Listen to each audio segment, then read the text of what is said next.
Okay, so I've just had a little bit of a sweep up with the shavings and hoovered those up, because I have to do it fairly regularly in here because it's not the biggest room in the world.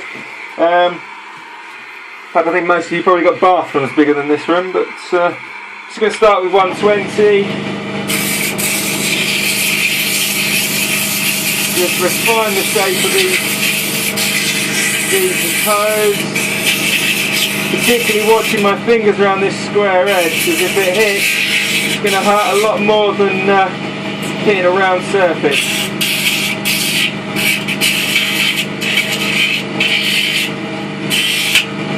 See? That was the paper. Got one of my fingers around there. And you do the same with the things now. I've got a bit of a radius in there. I'm actually just going to try and, by curling this up tighter and tighter, just to try and, I don't really want to flatten them out. And we'll try and keep these fairly sharp edges on the tops of all the coats.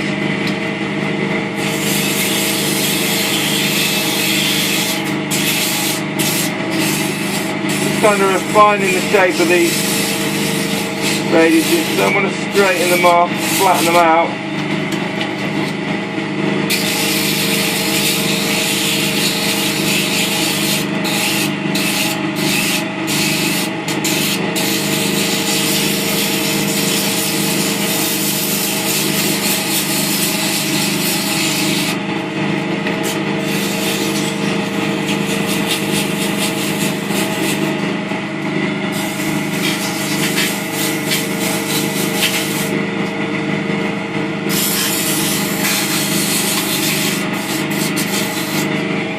Okay, 120.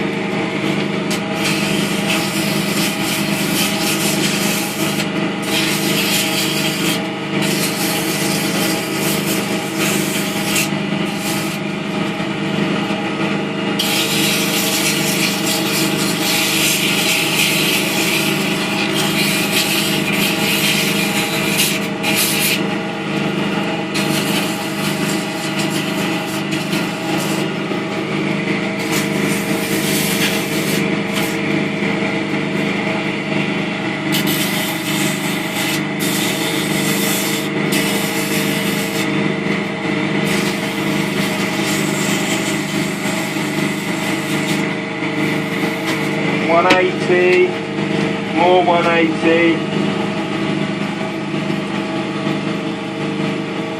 Now I've got all my papers in the wrong order here. 600, 600. So those on the bottom. Right, we've done 180. Go to 240.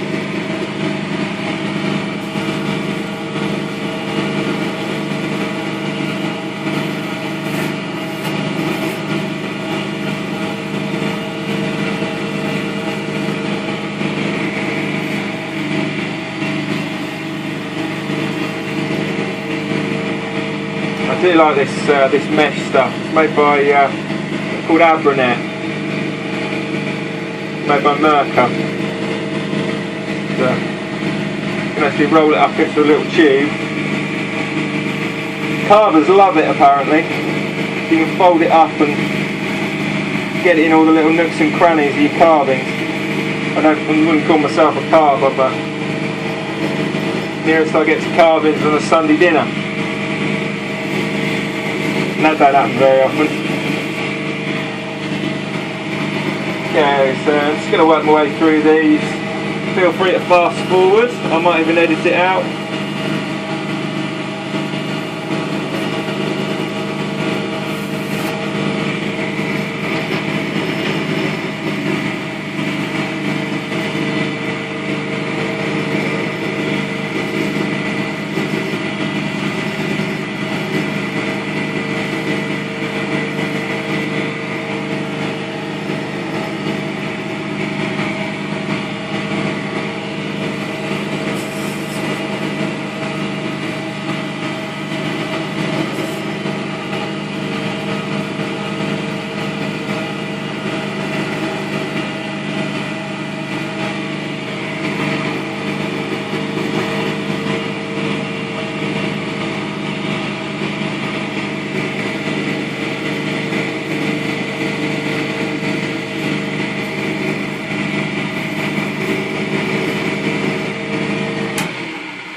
Well, considering that had a big spiral in it, where I tried to use my skew as a felling axe, but that's not come out too bad.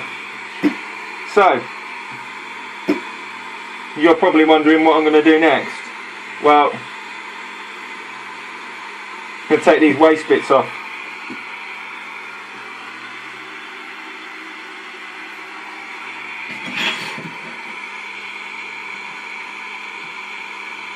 But I'm not going to do it on the lathe because I can't hold it because that's square, and if I try to hold that, it's going to hurt. Cool, right, so take those off with a handsaw, and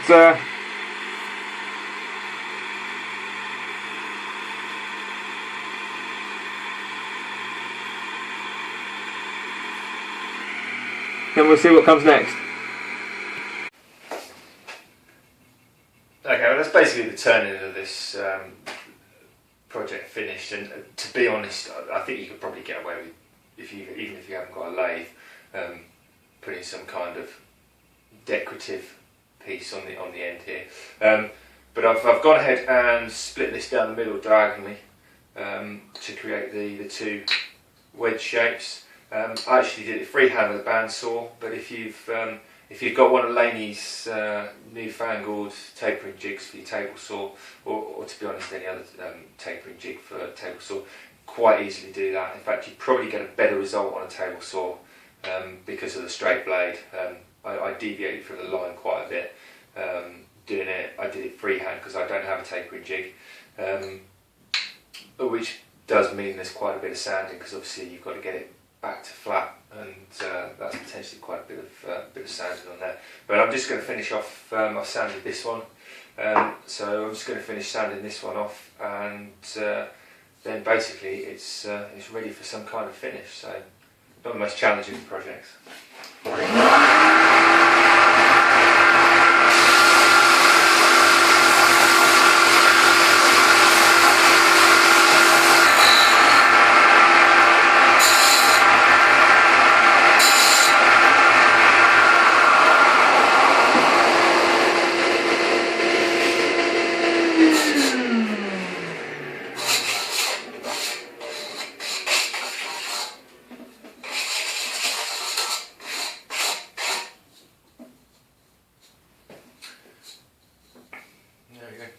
To be honest, you don't really need one of these.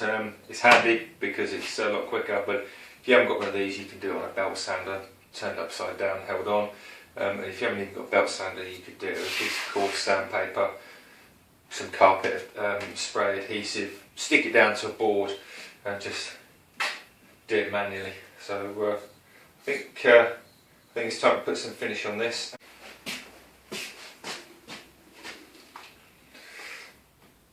I'm going to try something new when putting this linseed oil on. I'm actually going to apply it not with a normal cloth but with a Scotch pad. So I have no idea how it's going to go on. It should go on fine, to be honest, because I don't want it as a dead smooth finish. And this.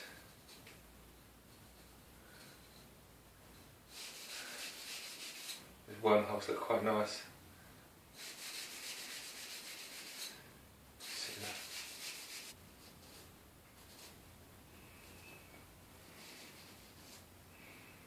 One thing is this scouring pad's actually holding quite a bit of linseed oil in it. So from that point of view, it's not too bad. Well, I hope you've enjoyed watching the two parts. To be honest, I don't like putting projects out in two parts, but the video editing software that I use doesn't really lend itself. It doesn't cope well with anything over about 20-25 minutes of time. So unfortunately I had to break it into two parts. But hopefully that didn't detract from your enjoyment.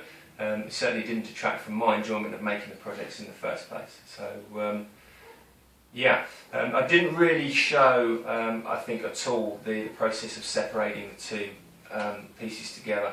I actually cut these on a bandsaw freehand, which takes a little bit longer to sand. But if you've got a tapering jig, then obviously you can pop it in your table saw and run it through to separate on a table saw, or even a bandsaw as well if you've got a smaller jig setup. But I do find, I don't make loads of these, so I do find it's just as easy to cut it on the bandsaw. But obviously if you haven't got a bandsaw, you could even use a handsaw to separate the two out, and then hand plane them or sand them or whatever you need to do to do that. But yeah, hopefully you enjoyed this episode. If you have, then please do subscribe. I do put videos out as often as I can. You can also follow me on Facebook or on Keep as well, where I tend to hang out during the week and pop out various updates of what's going on and how things are progressing. So hope to see you all again soon, and cheerio for now.